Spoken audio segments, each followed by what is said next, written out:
The Godfather versus Succession, a masterclass in power, loyalty, and family. Are you a loyal Godfather fan? Then you've come to the right place. This is Take the Cannoli, the Godfather Podcast. Here we talk about everything Godfather, from the movies to the effect on our culture. Still going strong 50 years later. Here's your host, author and Godfather expert, Lou Bortone. Welcome to Take the Cannoli, the Godfather Podcast. We've returned from our involuntary hiatus just in time for the premiere of the fourth and final season of the HBO drama Succession. You've won because you're corrupt, and so is the world. Oh, fuck off. Have I got fucking love? You bust them here, guns in hand, and now you find they've turned to fucking sausages. You talk about love? Now, obviously, the transition of power is the central theme of both The Godfather and HBO's Succession.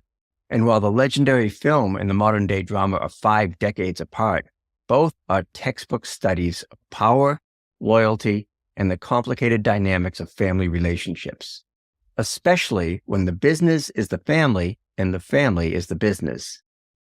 So, in honor of the final season of Succession, which begins this week, and the 51st anniversary of the release of The Godfather, also this week, this special episode is going to take a look at the similarities and subtleties between Succession and The Godfather. Both stories can teach us much about the burden of power and the struggles and intricacies of passing the torch from one generation to another. In The Godfather, the powerful Corleone family are forced to confront the issue of succession when Don Vito Corleone is gunned down and incapacitated, thrusting the eldest son, Santino, into the leadership role as head of the family. Meanwhile, Don's youngest son, Michael, initially and intentionally seeks a different path, wanting nothing to do with the family business. That's my family, Katie. It's not me. Michael goes to college and later enlists in the military during World War II, much to the dismay of his father. What are all these Christmas ribbons for? For bravery. What miracles you do for strangers? Just a minute, Michael. I want to talk to you. But what are your plans when you get out? Finish school. That's fine. I approve of that. Michael, you never come to me as a son should. You know that, don't you? But when you finish school, I want you to come and talk to me because I have plans for you. You understand? However, Don Vito's assassination attempt pulls Michael deeper into the family. When a second attempt is made on the Don's life at the hospital, Michael realizes that his duty and loyalty to his family is far greater than his hopes for choosing his own future. While at the hospital protecting his father from being killed, he utters what are arguably the 4 most important words in the movie. I'll take care of you now. I'm with you now. I'm with you.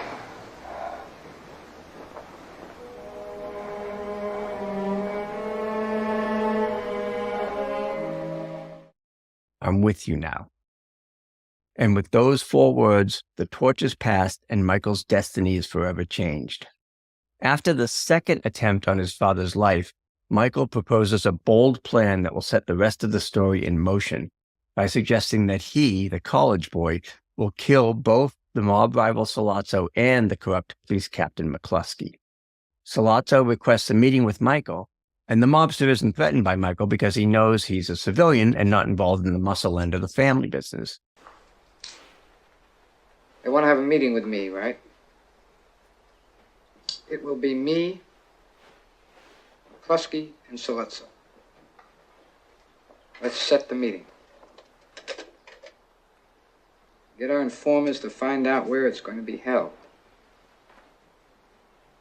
Now, we insist it's a public place, a bar, a restaurant, some place where there's people so I feel safe. They're going to search me when I first meet them, right? So I can't have a weapon on me then. But if Clemenza can figure a way to have a weapon planted there for me,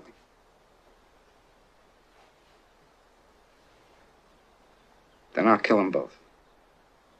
So Michael uses the element of surprise to kill both men, thereby sealing his fate. Mettiamo tutto a posto. Sti fissarie, siete finiti.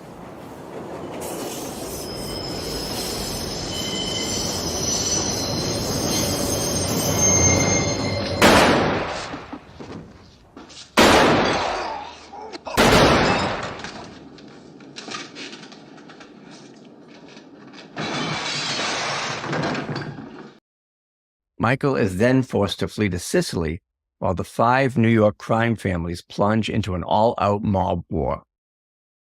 Meanwhile, Sonny, as acting Don, lets his hot temper and impulsiveness get the best of him, resulting in his spectacular demise at the toll booth.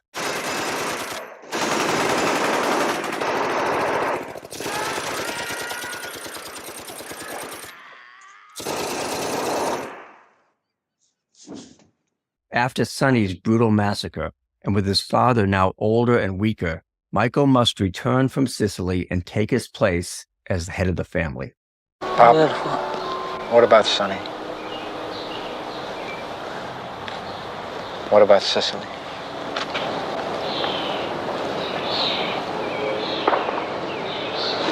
I swore that I would never break the peace. But won't they take that as a sign of weakness? It is a sign of weakness.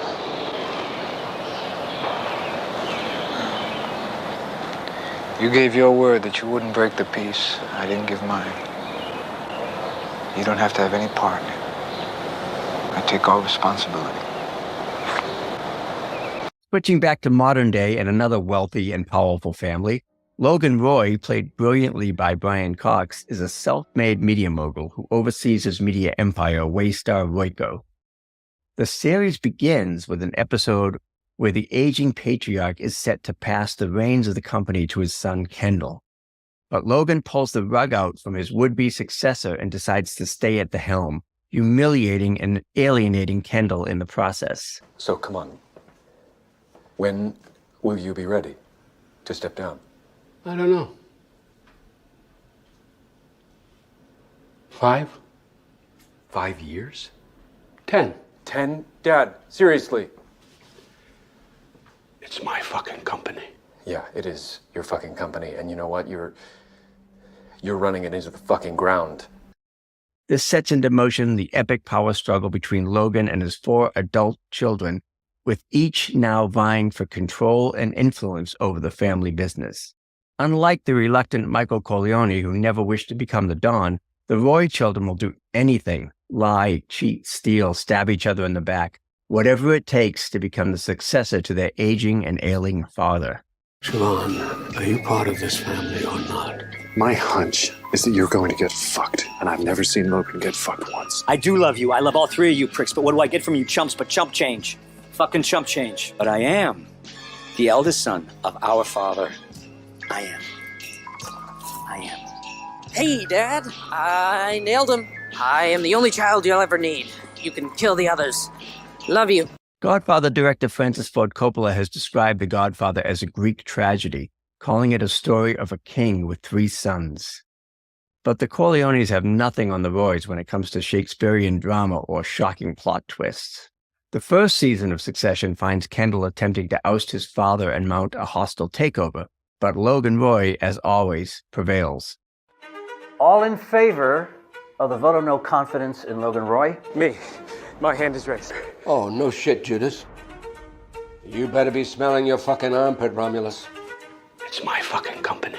You are a fucking nobody. Later in season 2, when Logan decides to offer up the now obedient and submissive Kendall as the sacrificial lamb in a major company scandal, Kendall shocks the family when he goes rogue at a press conference and betrays his father, calling him a malignant force in the company and setting up a new season that pits Kendall against both his father and his siblings.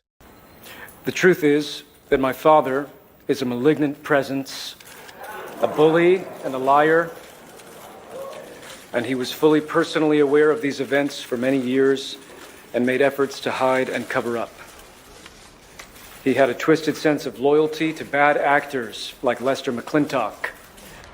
and disregard for the safety of migrant workers, non-union and union workers, and for vulnerable performers and guests. My father keeps a watchful eye over every inch of his whole empire, and the notion that he would have allowed millions of dollars in settlements and compensation to be paid without his explicit approval is utterly fanciful. The acrimony and backstabbing continues until Logan, in a surprise move, decides to sell the company out from under the Roy children, leaving them high and dry and setting up this year's final season. This is the best moment to sell. And what are we supposed to do? Make your own fucking pile. Dad, once Mattson is calling the shots, we're fucked. I've got you. Come on, let's discuss. Okay, Dad, He rates you. You have my word. You can trust me. You can't. do not do this, please. And we will stop you. You need our vote for a change of control. Yeah. You morons! Your mother and I have been reviewing the terms of the divorce agreement. Mom, you fucked us. And we've... I'm sorry. I love you all. Bye. You bust in here, guns in hand, and I fucking win. While both The Godfather and Succession explore the darker side of power and the consequences of pursuing it at all costs, there's a strong loyalty at the core of The Godfather, while the Roy family are more willing to sacrifice their own family members to gain any advantage in their relentless pursuit of power. The Roy family, unlike the Corleones, are far more dysfunctional and are plagued by infighting, rivalries, betrayals, and ever-shifting loyalties and schemes. The Roys seem to borrow a page from the Godfather playbook, keeping their friends close and their enemies closer. While the loyalty of the Corleone children to their father is never in question, each son has his own fatal flaw. Sonny is impulsive and hot-headed, leading to his downfall. Fredo is weak and dumb-witted and becomes a liability to the family, while Michael initially wants no part of the family business. Ironically, Michael's transition from outsider to ruthless, cold-blooded, and powerful new Don is the most dramatic and perhaps most tragic turn. Of course, Succession offers a more cynical view of family dynamics, but one that makes for wildly entertaining viewing. The true passing of the torch in The Godfather occurs in the poignant and powerful garden scene between Michael and his father. The garden scene in The Godfather is a masterclass in filmmaking and storytelling. It's a pivotal moment that marks the transition of power from Vito Corleone to his son Michael, and it's one of the most memorable scenes in cinematic history. But what's even more impressive is how it came to be. Director Francis Ford Coppola was under immense pressure to shoot the scene because it was Marlon Brando's very last day on the set, and they couldn't afford to pay penalties if he had to stay overtime. The problem was that the scene wasn't even written yet.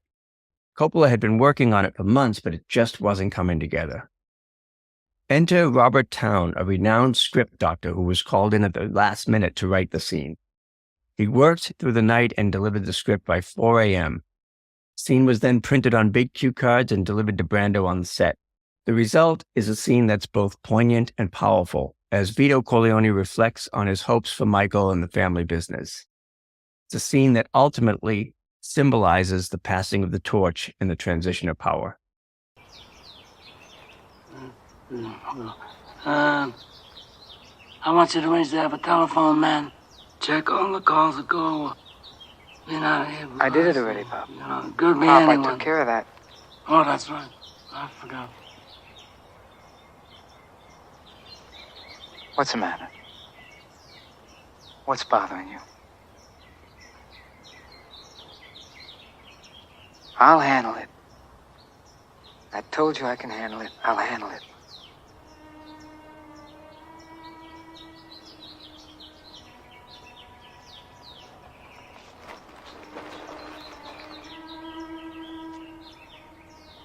I knew that Santina was gonna have to go through all this.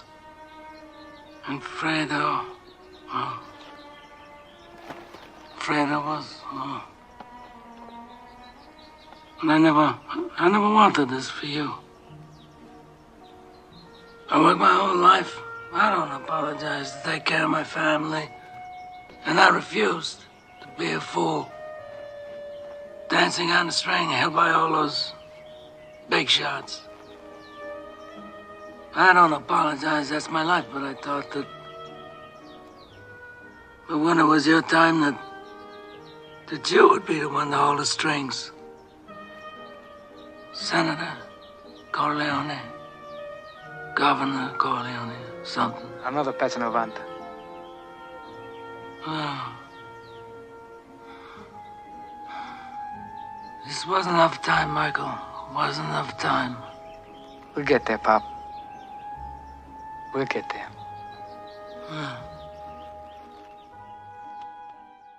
The sweet moment between father and son is in sharp contrast to Logan Roy and his children, who seem to spew venom at each other at every turn. We'll leave it up to pop culture history to decide which family is ultimately more ruthless. You can see the final season of Succession now streaming on HBO. So that's it for this episode of Take the Cannoli, the Godfather podcast. If you like the podcast, please do me a favor and write a quick review for us on iTunes. And be sure to subscribe to my YouTube channel, which is @LouBortone on YouTube. And remember, just like Don Corleone, I know how to return a favor. See you next time. Thanks for listening to Take the Cannoli, the Godfather podcast with Lou Bortone. Join us again next time if you know what's good for you. Capiche?